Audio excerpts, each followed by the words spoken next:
It's been over a year since we built our first cities in Manor Lords, and the developers are getting ready for another major update, which means we're getting ready to build entirely new settlements from the ground up. Here are some things that I wish I knew before building my first city in Manor Lords. Let's get into it. When you first start the game, constructing a hitching post and purchasing an additional ox at the very beginning of the game can greatly speed the construction of your initial settlement. If you manage to get all 5 of your initial families into homes in the first month, you'll avoid a homelessness penalty, and you'll be able to start growing your population much sooner. It generally takes about 6 months for the homelessness penalty to fall off, and you'll have a hard time attracting new families until it does. Early in the game, providing people with food is critical. Start by constructing a hunting camp, and then build houses with backyard extensions to create sustainable food production. Of every 5 houses that you build, you'll want to give 2 to 3 chicken coops and create one with a large vegetable plot to ensure you have ample food production. When you're ready to advance to level 3 homes, you'll need an additional food source, so you can pair this with the fish, berries, and wild game that are present on every map, which will give you plenty of food and variety to last into the late game when you're able to set up more robust production. Firewood is the second essential early game resource. Fortunately, it's gathered very quickly, so feel free to move families in and out of the woodcutter's camp as needed to allow them to assist with other jobs.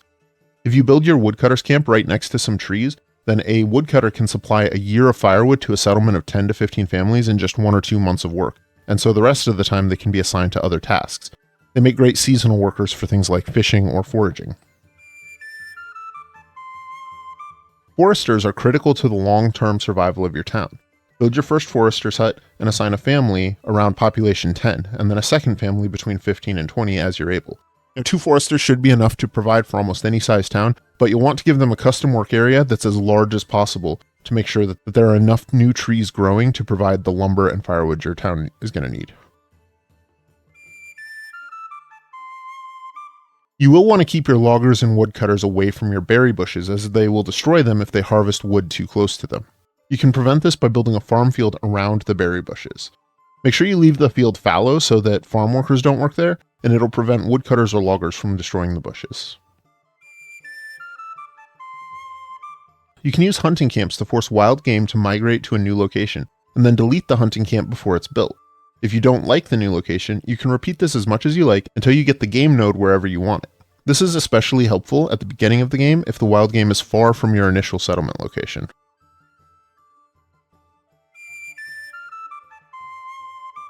Fish and wild game repopulate much faster from a higher starting population. Therefore, it'll be most efficient if you make sure you set your harvesting limits to 50% of the maximum number. Berries conversely grow at a fixed rate. It doesn't matter how many are on the bush, the same number are going to grow each month. So it's fine to harvest them to nothing each month during their growing season. Vegetable and orchard backyard extensions are harvested by the families that live at the attached burgage plot when they're not working somewhere else.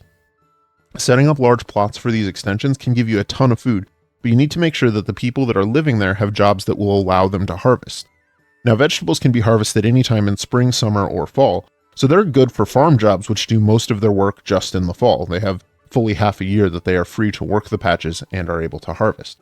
While orchards are actually also harvested in the fall, so a farmer would almost never be able to produce any apples because the harvesting season is when they are the busiest. So instead you would want the people who live at your orchards to have jobs like a forager, which does most of its work in the spring.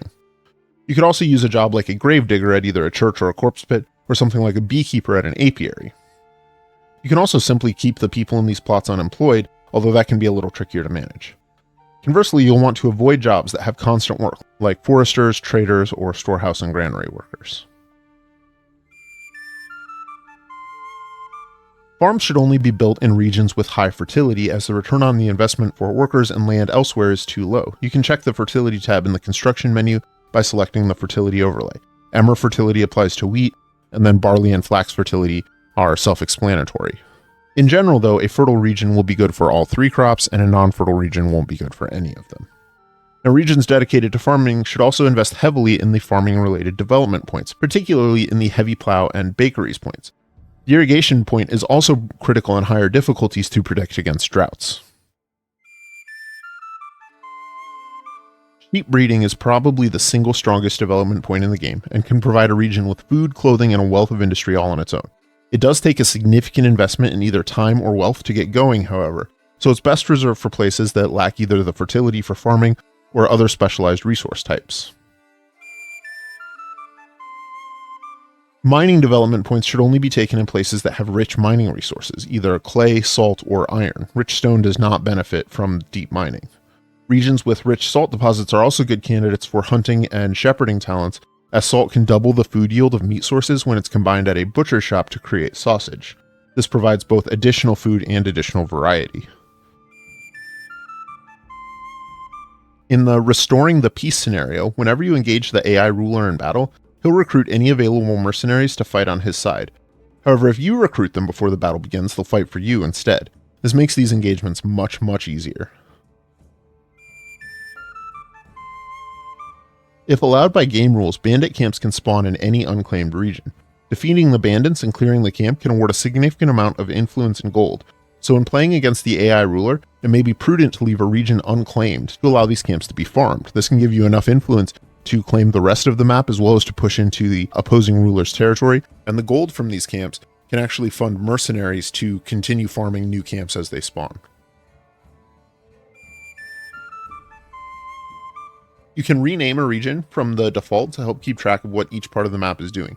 You can also rename individuals within the town, but this is more of a flavor thing as you don't actually encounter their names very often.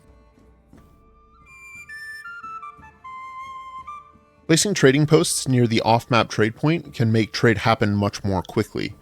Similarly, placing pack stations on region borders can make trade between regions happen much more quickly.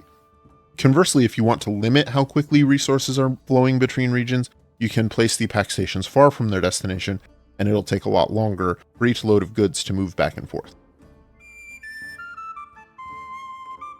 Constructing a militia requires your settlement to have 18 families, as well as the gear to equip the militia. Melee units are generally stronger than ranged, although there is some amount of value in having mixed units, and the different units do have some amount of tactics and counterplay in the game's rules, although right now the best strategy is simply to have more units than your opponents. There are a few items that can be purchased via trade, processed, and then sold for a profit once you get the Better Deals development point. For example, you can buy barley for 7 gold pieces and craft each unit of barley into 1 unit of malt, which can then be crafted into 2 units of ale. Ale can then be sold for 8 gold pieces each. Now the game includes limits on how much you can do this, but this is a great way to turn a profit early on in the game. When Hildebolt, the AI ruler, attacks a bandit camp, he'll often defeat the bandits but leave the camp intact. Without any people, a single retainer or militia unit can run over and loot the camp to claim the coin from it. Unfortunately, it's actually defeating the bandit that grants the influence reward, so you won't get any influence from this, but the coin is enough to employ mercenaries so that the next time a camp appears, you can get to it before Hildebolt does. The tooltip for the beekeeping development point is currently bugged, and multiple apiaries can be crafted in a region. They produce honey, but require a thorough logistic setup to be efficient. Now, apiaries are bugged, but in a way that only allows them to have one produced honey at a time. If they have a honey in their inventory, they won't produce any more until it's been emptied. Therefore, having a dedicated granary nearby with workers to collect from the apiary will ensure that the honey keeps flowing. This also means that there's no point in assigning more than one family to an apiary. Now, if you do it well, each apiary can actually produce 6 to 8 honey per month, as well as wax if the second development point is taken. Although this is generally a waste of a development point, as wax serves no purpose other than as a low-level trade good. Now, if bandits do end up raiding your town, it's not the end of the world. They will burn the town, but rebuilding any burnt structures doesn't cost any materials and can be done relatively quickly. Simply select the burnt structure and click on the rebuild button. Additionally, any slain villagers will also respawn as soon as there's room in their homes. Now, this may come with a time and approval cost to your town, as people will be homeless until their homes are rebuilt, for example, but this generally won't mark the end of a settlement. And that's going to do it for today. I hope you guys have found these tips for Manor Lords helpful. Leave a like if you have and subscribe if you'd like to see more. My name is Dakoba, and I hope you have an epic day. I'll see you soon.